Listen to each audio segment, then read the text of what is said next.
What's up everybody, how's it going? Today, I'm wearing a different shirt. And the reason I'm wearing a different shirt is because we're going to be talking about a very special topic today. Not algorithms, not smashing the like button, not drinking energy drinks at 3 a.m. No, today, we're talking about Google. More specifically, a few days ago, I invited all of you to ask me anything you wanted about life at Google in a community post. A lot of you asked questions, 260 comments, and today I'm going to be answering them. I'm going to do my very best to go through as many as possible, but I won't be able to get through all of them. If you really enjoy the video and if you'd like me to make a part 2, then go ahead and demolish that like button. The more it gets beat up, the more likely I am to do a part 2 and to answer even more questions.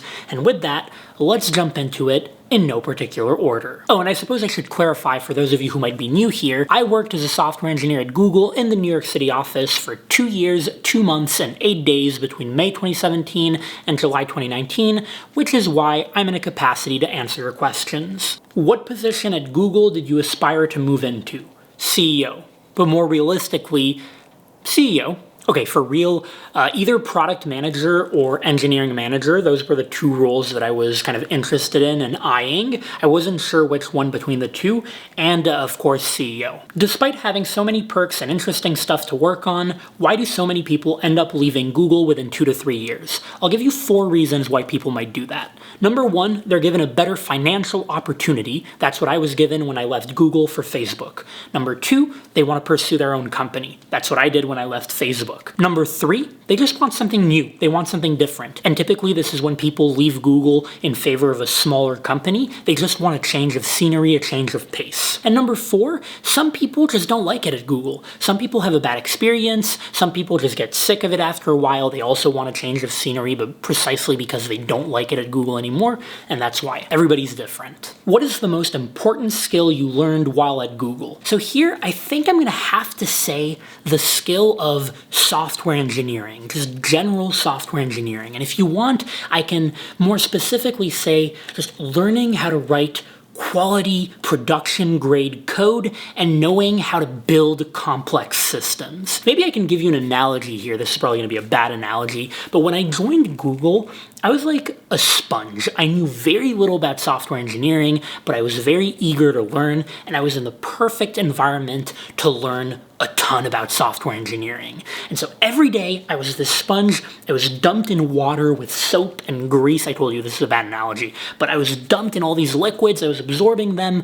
And then when I left Google, I suddenly had all of this accumulated knowledge in me that I could kind of like push out. Okay, clearly I didn't learn how to make good analogies, but I think you get the idea. Many programmers aspire to work at Google and would probably say that it's a dream of theirs. As someone who did work at Google, did your dreams and aspirations level up after working there? What was the next big goal that you found yourself envisioning when you were working at Google? So that's a great question, and I think it definitely depends on the individual. For me, I would definitely say that my dreams and aspirations leveled up. And here, I'm even putting aside AlgoExpert and running my company and all that, which had always been a dream of mine. By the way, if you're preparing for your coding interviews, check out my company, AlgoExpert. Go to algoexpert.io and use the promo code CLEM, C-L-E-M, for a discount on the platform. But so I remember when I was going through the interview process to get my job at Google, I was so excited, and I remember I was dreaming to land that job at Google. And then the second that I got there, the first day that I got there, I started having my eyes set on that first promotion to get from L3 to L4. And then I remember when I got to L4, immediately I started thinking about L5. And it was this constant desire to keep going up. And here again, this really depends on the individual. Some people get very content with what they have. I'm not one of those people. What was the work-life balance like working for Google? Could you still have a good social life and work comfortably? So I think this is the most popular question that I've gotten in all this list. I think 10 people have asked it in one way, shape, or form, and I will dispel this myth once and for all. I want you to all listen carefully because I think that this is genuinely a myth that's out there, that's perpetuated by people, and it really is nothing but a myth. Google does not overwork you. Work-life balance at these big tech companies, but especially Google, here we're really talking about Google, work-life balance at Google is absolutely amazing. To give you an idea, for someone like me who is very much into work, you could almost say that I'm kind of like a workaholic, it was actually frustrating at Google because I felt like sometimes it was too much of like no, go home, go chill out, like go do stuff that's not work. Seriously, a ton of my coworkers were playing Magic the Gathering half of the day. You're being looked after all of the time, your health, your mental health, you're being told to chill out, to relax a little bit. I swear when I say that Google does not overwork you. Repeat after me in the comments, repeat after me. Google does not overwork its software engineers. Now, you can put a lot of time into your work if you want to, and that's something that I chose to do, but it was by no means imposed on me. And it follows that you can definitely have a social life or a life outside of work when you work at Google because you are not being overworked at all. We're talking you can put fewer than 40 hours a week if you want to and still do decently well. What does a Google code review look like? So this is going to vary from team to team, but the general gist is that any change list, a change list is like a pull request, you submit a piece of code. Any change list, CL, is going to require two different types of approvals. One is going to be what's called an owner's approval. That means that someone who owns that part of the code base has to review it and approve it. This is to ensure that the people who are typically responsible for that part of the code base and the people who have the most context on that part of the code base can actually review it and make sure there aren't any bugs or any logic issues or what have you. And then you need a second type of approver, which is going to be a readability approver. And this person is someone who has what's called readability in a coding language like C++ or TypeScript. And they're going to review the code purely from a syntactic point of view. They're going to give you pointers about the language, the way it's written. They don't care about the logic. They care about the best practices for that language. If you already have readability in the language that you're submitting code in, then you don't need a readability review. And if I remember correctly, you will always need at least one other person to review your code, even if you have both readability and ownership of the part of the code base that you're writing in. And there are exceptions, I think, for certain parts of the code base or certain things where you might need more or fewer approvals.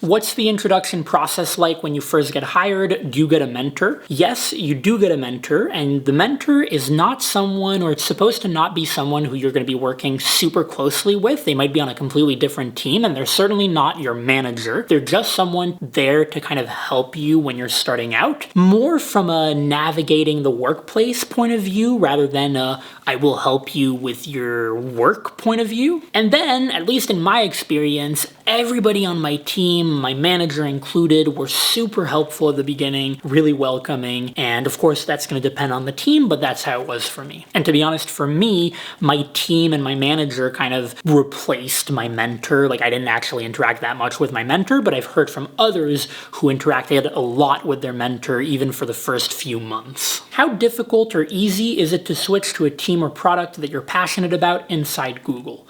I would say that for the most part, it's very easy. It's of course going to depend on what product you want to work on and specifically, how niche it is. If you tell me, oh, I want to work absolutely on the user interface of the trending page on YouTube, I don't know how realistic that is, but if you tell me I want to work in Google Search, somewhere in Google Search, whatever product Google Search has available with an open position, then that's very realistic. And typically you can switch teams basically every year. It's probably not encouraged every single year to switch teams, but if you want to after a year or even after 6 months on a team you're not satisfied and you want to switch to another one, you can very easily do that. And on the topic of Google Search, I've never heard about the Google Search team. I'd love to have any insights since it was their first product. So everything that I know about the Google Search team, or rather the Google Search organization, because there are a lot of teams that work on Google Search and a lot of sub-products of Google Search, but everything that I know about that is through other people who worked on it. The main thing that I think is worth mentioning is that working on Google Search might not be as exciting as you think it is. The main reason, from what I understand, is that if you work on Google Search, because it is such a critical product that impacts literally billions of people. That's also very old, like you said, it's their oldest product. Because of all of those things, shipping out code when you're working on Google search and shipping out new features and all that is very, very, very slow. Everything has to be tested and doubly tested and triply tested and quadruply tested. And from what I heard, some people who had worked for, say, 4 years on Google search basically submitted the same amount of code in production that they submitted in 6 months on Google Cloud. So you kind of get an idea of the difference in how fast you move if you're working on Google search versus a newer product like Google Cloud. Beyond that, I unfortunately don't have much more information other than it was pretty interesting for the few people who worked on it, and there are a lot of different products related to Google search that you might not think about. Things like medical results on Google search, election results on Google search, things related to Google Maps on Google search, all kinds of stuff. When it comes to the people you work with, what would you say is the percentage between people who are from the US and people from other countries? And what do you think the female to male ratio is? I'm going to assume you're talking about software engineering. Just in terms of what I observed, okay, from what I observed, I have no idea if this is accurate. I would probably say 40% non-US in US offices and 60% US, and 30% female in software engineering, 70% male, but I have no idea how accurate this is. I'm just guesstimating from what I observed. Are Google offices open 24/7? I think that the grand majority are. The New York City office definitely was. Is there some kind of Google bus that has a specific route and takes people to the office? In the Mountain View office, yes, not in the New York City office. How often do people ask for help from others? Is it acceptable for junior developers to ask for help, blah, blah? Is it encouraged? I would say that it's very acceptable. I found everybody, or the grand majority of people at Google, extremely friendly and extremely willing to help. That was actually something really striking at first, how literally you will contact someone who is halfway across the US from you or halfway across the world, and they will answer you, help you, explain to you what part of the code base you're asking about, and just people overall are super friendly. Obviously, there are always a couple of exceptions, but for the most part, very friendly and very willing to help. How easily can someone change team? Very easily, like I said before. And did you smash the like button? You better have. Did you feel that you or anybody else could be fired at any time? And if yes, why? Honestly, no, not at all. If anything, I would say that it's really, really hard to get fired from Google. You probably have to try to get fired. Either you have to do something egregious, like mess with user data that you're not supposed to access, something really unacceptable that you wouldn't even be able to access in the first place, or you have to do something absolutely, unacceptable, like violence or something like that. But otherwise, no, not at all. Even from a performance point of view, I think you have to really underperform continuously, or continually. Is it continuously or continually? I hate those words. The point is, you have to underperform for a very sustained period of time despite Google's efforts to try to help you. So no, I didn't feel like you could be fired at any time. Do you have days off at Google, or do you work every day in a row? I mean, you have your standard 2 days of weekend every week, Saturday and Sunday. You have national holidays. So in the US, I think there are like 10 or 12 national holidays, days off for national holidays throughout the year. And then every year you have 15 days of vacation. At least when you join Google, you have 15 days of vacation given to you every year that you can take whenever you want. After your third year, so your fourth year, you will have 20 days that year. And then your fifth year, you will have 25 days. And then that's like the maximum per year. If you didn't have AlgoExpert and now SystemsExpert, if you're preparing for systems design interviews, check out systemsexpert.io and use the promo code CLEM, CLEM, for a discount on the platform. Would you have stayed at Google if you didn't get the Facebook offer? Yes, I would have stayed at Google. I really loved it at Google.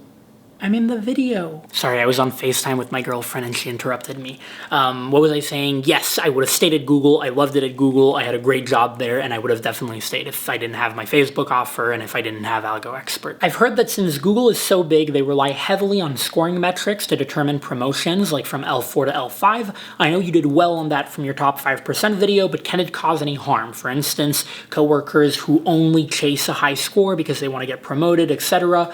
And do relationships with higher level managers factor in, or are promotions purely merit-based? Thanks for the content. You're welcome. Thanks for the question. Let me put it this way. I think that there will always be flaws in systems. So for instance, in the promotion system and the performance system at Google or processes, there are flaws, and naturally some people might be incentivized to do things purely for promotion or in large part for promotion, to look good on paper or what have you. All that being said, I would say that for the most part, everything kind of falls into place, and engineers and people work to build great products, and they also get their accomplishments, and they're able to go for promotion or for good performance ratings. And overall, I would say that those two things work well together and they don't clash.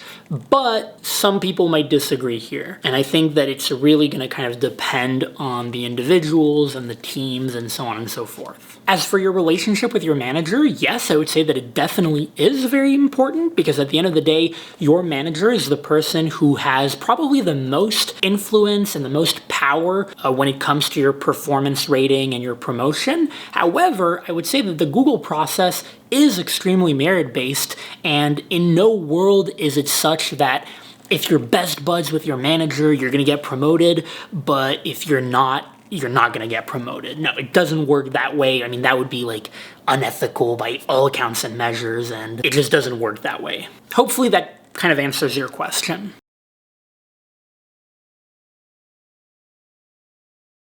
Do Googlers get discounts on Google products like the Pixel phone, etc.? So they definitely get discounts on Google products. They're not that great of discounts. They're like 15% or 20%. I remember I bought a ton of Google Homes and Google Home Minis for my family when I was there. I forget if the Pixel phone, you don't get a discount. I forget. I know that there was a lot of internal drama because a lot of Googlers thought that we should have gotten a free Pixel phone, at least like as a holiday gift or something. One thing that I realized when I worked at Google is that Googlers absolutely love free shit or having heavy discounts on stuff. For instance, like free swag is something that Googlers absolutely love, even though they could buy like 1 billion of these t-shirts. We loved having free stuff, and it was actually less common than you'd expect. How much free food can I get before getting fired? I don't know. I can't imagine getting fired for eating too much food at Google. I think you would have to really be absurdly obnoxious. You would have to take every single protein bar and drink in the fridges every single day for 30 days straight, despite warnings from HR to get fired for doing that. That would be absurd. But more realistically, let's put it this way. There are manners that you're supposed to have when you work at Google. So for instance, if you grab dinner one night and you grab dinner to go, 2 dinners to go, one for your spouse, for instance, or one for your kids or whatever, right? If you do that once or twice, that's fine. Nobody's going to notice. Nobody's going to really care. Or if you grab a few more protein bars to bring home or something, nobody's going to care. But if you do that every single night or every day you take way more than you really need, then of course it's kind of okay, well that's, you're kind of abusing the system. But even that wouldn't get you fired. At least I don't think it would. To give you an example, I would eat 3 of those RX protein bars. Those fruit protein bars that are so good? They had a ton of them. I would always eat 3 a day. Hey, I was taking advantage of my perks. Nobody gave a shit. Oh, and those hint waters, those flavored waters, they're amazing. I would drink 4 a day. Nobody gave a shit. At Google, do most of the people you meet still practice a lot and or run a side business? And if not, why? Also, how did you not become complacent with such enchanting golden handcuffs that Google bestowed you? I'm pretty impressed with your work ethic. So Lucy, I think this really depends on the individual. I think there are 2 kinds of individuals who work at Google. There are some who are hyper ambitious, never satisfied, never content. That's kind of me. And for those people, yes, you do keep practicing practicing, or you do work on a side business on the side,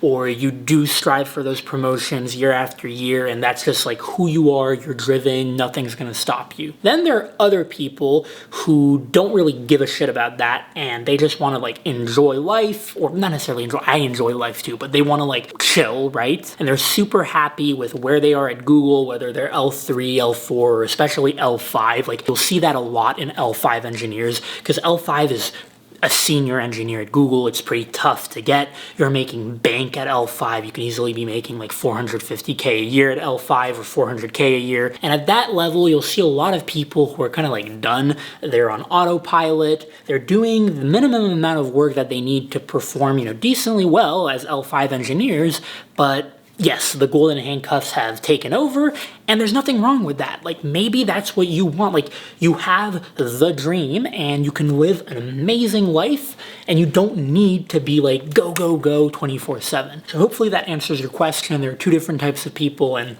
that's that. How to get more likes on Memegen. So for those of you who don't work at Google, Memegen is the internal meme website at Google, kind of like Imager or Imgur, however you want to pronounce it, but for Google. And it's a really fun thing. People always like complain on it and make jokes on it and all kinds of stuff. And how to get more likes on Memegen. If you work at Google right now and you're watching this, you know that there's that one guy who always posts on Memegen, at least he did back in 2019. His username starts with the letter H. I'm not going to say his username for privacy, but he always posts these like long, like 1 to 2 minute GIFs on Memegen, and he always got a ton of likes. So clearly there's something to these long length GIFs. Have you met Jeff Dean? Any other famous people? Most impressive things you've seen? I have not met Jeff Dean.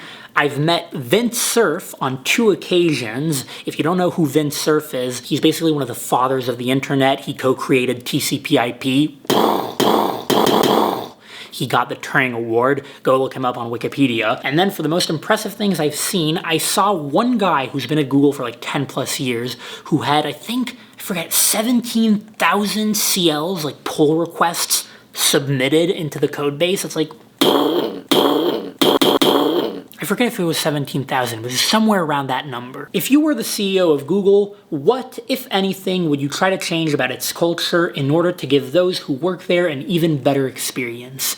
Bianca, that's a great question, one that I'm going to answer in part 2 of this video if you all want me to do a part 2. And you know what you have to do if you want me to do a part 2. With that, I hope that you all enjoyed this video, and I'll see you in the next one.